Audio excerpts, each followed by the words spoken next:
up, everybody? Hope you're having a good day. This video is going to be about 15 minutes long, so I'm sorry it's so long, but there's a lot of information I want to get out. And this is again about the death of the old world order and the beginnings of the new world order, as I have coined it. So we'll go ahead and get into it. Bear with me, guys. I'm getting new at this. It's sharing screen shares and stuff like that. So hopefully be a little forgiving. And give me comments and likes and shares and everything. Tell me what you think. I do appreciate the comments, though, very much so. So we'll go ahead and get started here first. All right. So let me back it up here. Too many video pictures ahead. All right. The Bogdanov twins, Igor and Gretchen, were quite the eccentric pair. Their passing at the start of 2022 set a somber tone for the year that saw the departure of many massive historical and cultural figures. Queen Elizabeth, I'm sorry guys, I'm getting in. Queen Elizabeth, the longest running British monarch, who died in September at the age of 96. Mikhail Gorbachev, the last leader of the Soviet Union who was instrumental in ending the Cold War. Next, we have Shinzo Abe, the former Prime Minister of Japan, who was assassinated in July, gunned down. We have Madeleine Albright, who was the first U.S. Secretary of State. She was very instrumental in about the Cold War.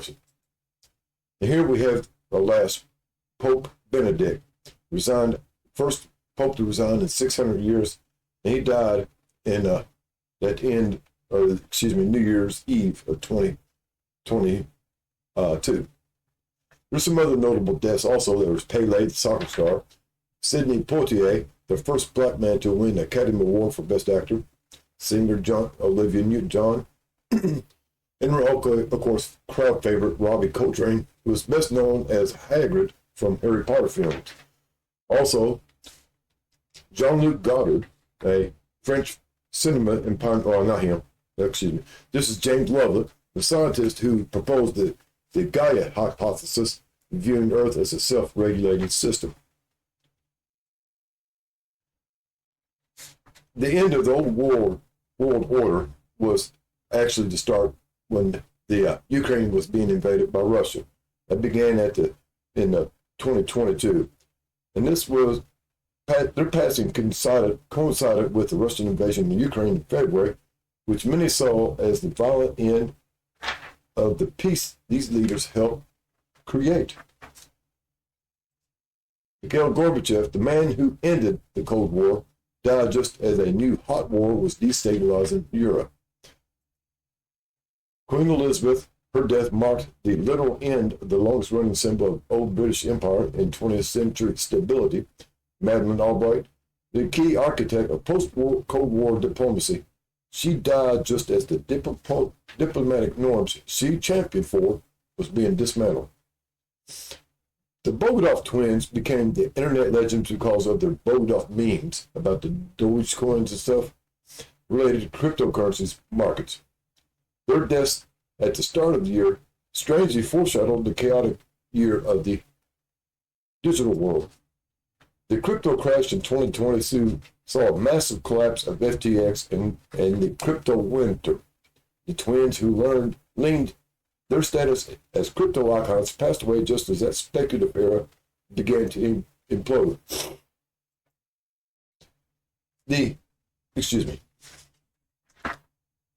The COVID final wave was beginning to ease off at the beginnings of 2022 and on into it. And the Bogdanovs were notable because they both died of COVID-19 within days of each other after refusing the vaccine. They weren't alone in being high-profile figures lost to the tail end of the pandemic's major grip.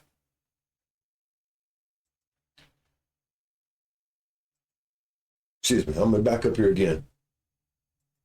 This guy right here is Thich Nhat Hanh. He died of natural causes at 96. He was a monk, a very strong monk and everything, about preaching peace and everything. He died in, like I say, in 2022.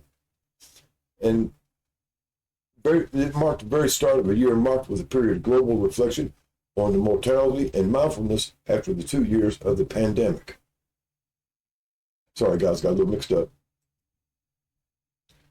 Go back to Shinzo Abe. His assassination was one of the most shocking events of the year, leading to a massive crackdown and investigation into the Unification Church in Japan, which shifted the country's entire political landscape. It's been in turmoil almost since then.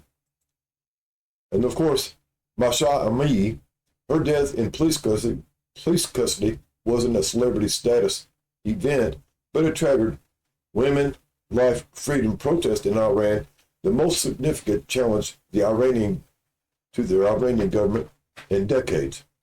We'll show you all a chart here, guys, I think next, yes. This kind of breaks it down to you, what you can see right here, what I've just been talking about. Mikhail Gorbachev, Zaim, the president of China, is one of the major deaths.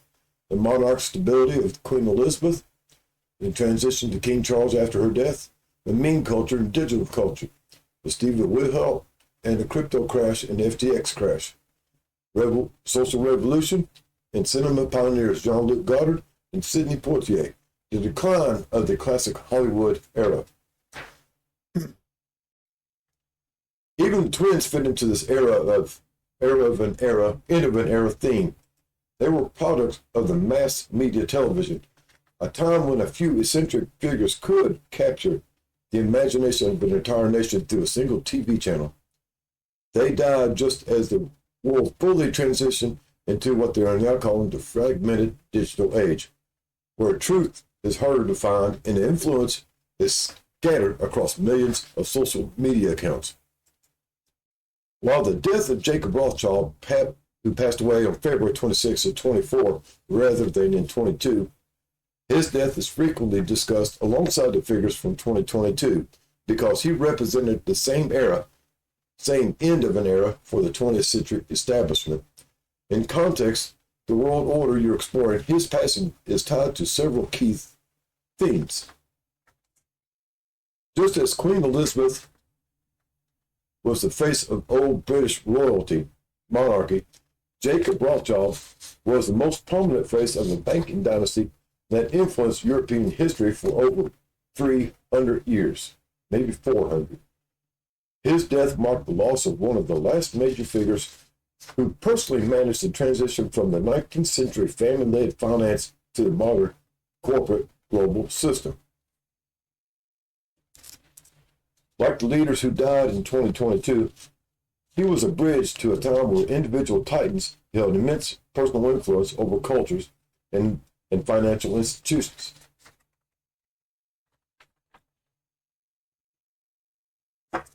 Cigarette break. Sorry, guys.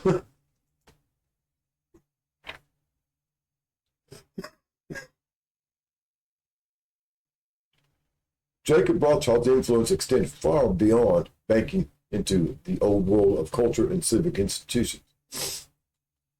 He chaired the National Gallery and the Heritage Lottery Fund in the UK, and his family founded a major democratic symbol for Israel, including the Knesset and Supreme Court buildings. His death, following the figures like Gorbachev and the Queen, reinforces the feeling that architects of the 20th century democratic and cultural pillars are leaving the stage. Interesting, much like the Bogart twins, Jacob Rothschild's name was often tied to digital folklore and internet subcultures. While the Bogarts became symbols of the crypto market's volatility, the Rothschild name has historically been the center of a new world order theories. His passing occurring in the same general window as the 2022 figures fueled the narrative that the old guard, who supposedly managed the world's financial and political secrets, was being replaced by a more chaotic, decentralized digital age. His death essentially bookended the period of transition that began early in 2022. It signaled that the old networks of power, built on heritage, family ties, and long-standing institutions, are giving way to a new, more volatile power structures in the mid-2020s. The passing of Jacob Rothschild in early 2024 acts as the final exclamation point on an era that began to collapse in 2022. To understand how this ties to a new world order, we have to look at the transition from a world of institutional control to a world of fragmented chaos. The death of the gentleman's agreement, which is the old world order. The old world order was defined by institutions and lineage, whether it was the Queen, which is represented the state, Gorbachev, which represented diplomacy, or the Rothschilds, which was the finance. Power was held by people who believed in a rules-based system.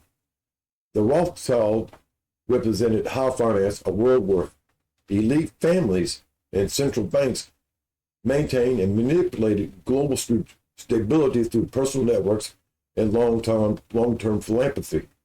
His death signaled the end of the centralized gatekeeper. The new order doesn't care about lineage.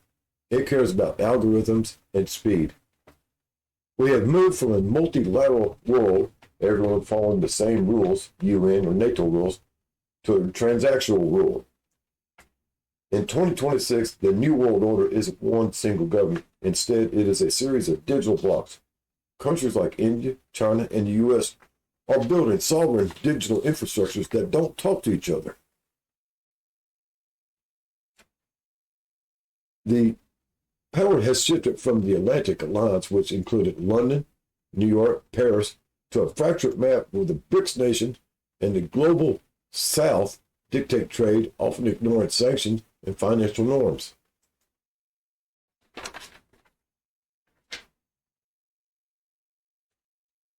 The Bogdanovs were the canary in the coal mines. They became the icons of the meme economy, a world where value is created by internet style rather than institutional backing. Rothschild was the last of the old money guard that the meme economy was trying to bypass, and the Queen again represented the old blood, the old lineage, ranking by birth. When they left the stage, they left a vacuum. The vacuum is now being filled by sovereign AI agents, autonomous drone warfare, and decentralized finance. The new world order isn't a secret room of elites anymore. It's an unregulated algorithm like the Wild West. In a world where power is so fragmented that no single family, monarch, or diplomat can stop the dump or call for peace like they used to. It's like a 3D chessboard.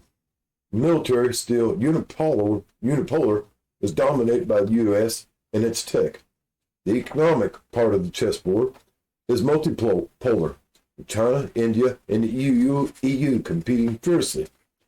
And the social element of the 3D chessboard is diffused power held by AI developers and tech moguls and viral movements.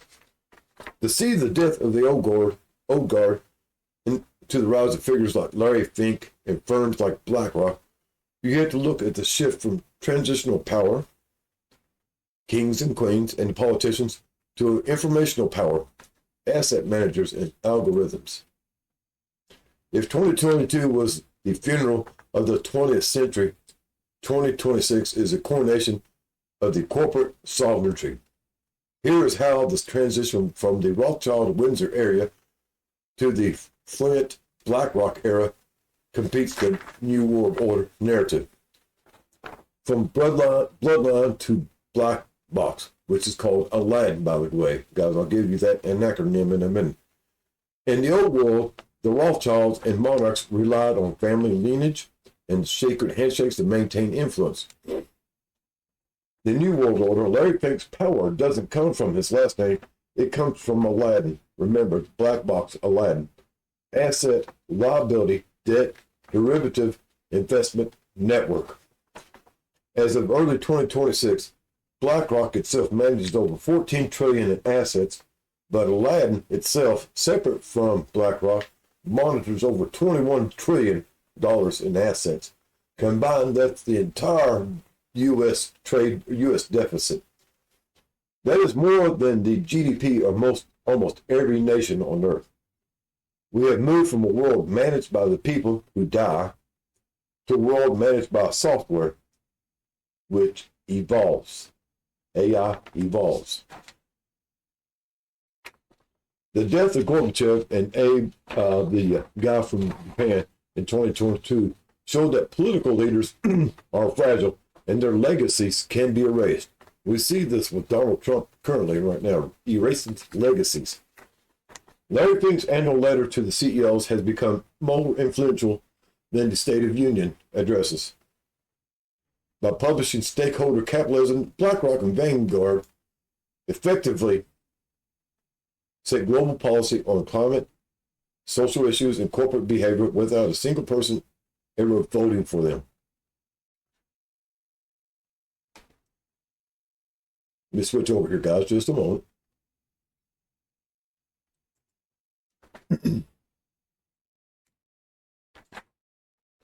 In this new world order, corporations aren't just businesses.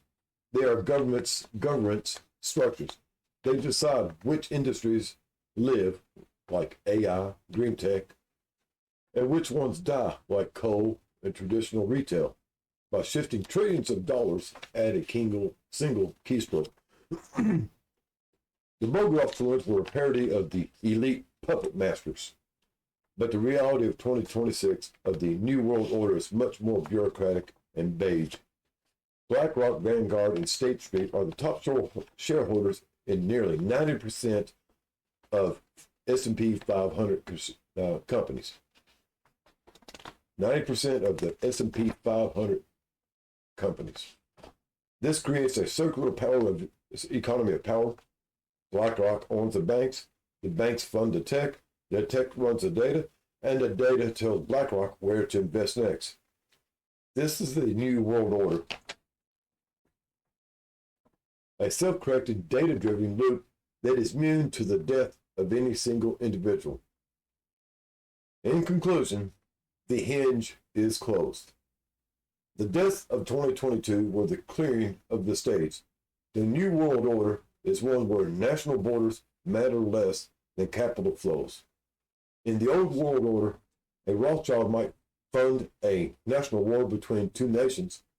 In the new world order, Larry Fink, BlackRock, Vanguard simply rebalance the portfolio, effectively decide the fate of nations by adjusting their credit ratings or pulling investment from their infrastructure. There, guys, you have the essence and the breakdown of how this new world order has rolled out and what it's doing, and why I keep mentioning that this is the new world order. So whether we're going to call it the new world order, the new world order, the age of Aquarius, or whatever name you want to put on it, the fact is that's happened. And again, a lot of people ask for change in the world. Well, it happened. It happened right away, faster than you can imagine.